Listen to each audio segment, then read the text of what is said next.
फूल हा गुलाब के, ऐसे खुशबू तो जैसे कोनो रात रानी बाग के। तोर चंदा सा चेहरा झिलमिली आँखें, चंदा सा चेहरा झिलमिली आँखें, जैसे चांद पुन्नी के रात के। एक जादूगर फांस डाले मोला माया जाल में, ऐसे बोली बोल मीठ मीठ जादू भरे चाल में। मोर सपना सजा दे तोर नाम लिखा दे, मोर सपना सजा दे तोर नाम लिखा दे, जिंदगी के कोरा किताब में। ऐसे दिखथसो जैसे कोनो फूल हा गुलाब के। एक जादूगर फांस डाले मोला माया जाल में।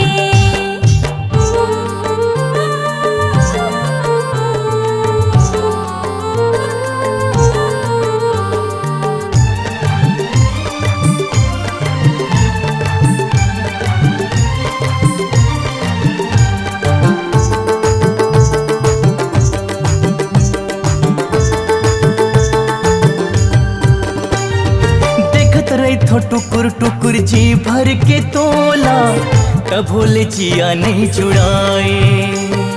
खोजते रहे थो जतर कतर मान नहीं चोला, जब नहीं दिखे ते लुकाए।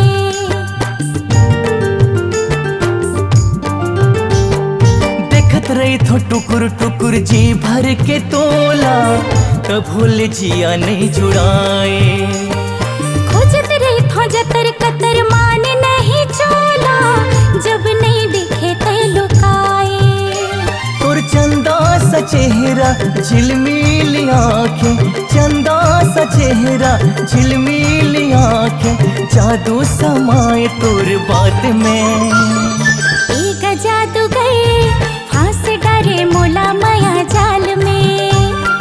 ऐसे खुशबू तो जैसे कोनो फूल हा गुलाब के।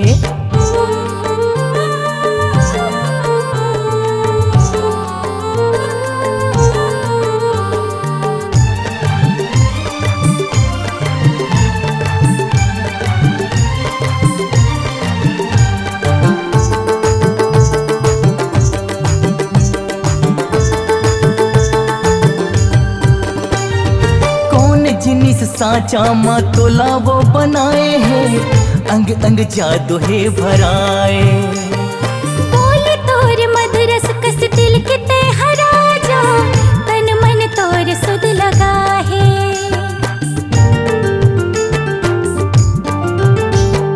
कौन जिनिस साचा माँ तोला वो बनाए हैं, अंग अंग जादू है भराए। बोले तोर मधुरस कस दिल के ते हरा जा, तन मन तोर सुध लगा है। मोर सपना सजा दे तोर नाम लिखा दे, मोर सपना सजा दे तोर नाम लिखा दे, जिंदगी के कोरा किताब में। ऐसे दिखथसो जैसे कोनो फूल हा गुलाब के। हाँ ऐसे खुशबू तो जैसे कोनो रात रानी बाग के। तोर चंदा सा चेहरा झिलमिली आँखें, चंदा सा चेहरा झिलमिली आँखें, जैसे चांद पुन्नी के रात के। एक जादूगर फांस डाले मोला माया जाल में। ऐसे दिखथसो जैसे कोनो फूल हा गुलाब के। ऐसे बोली बोल मीठ मीठ जादू भरे चाल में। हाँ ऐसे खुशबू तो जैसे कोनो रात रानी बाग के।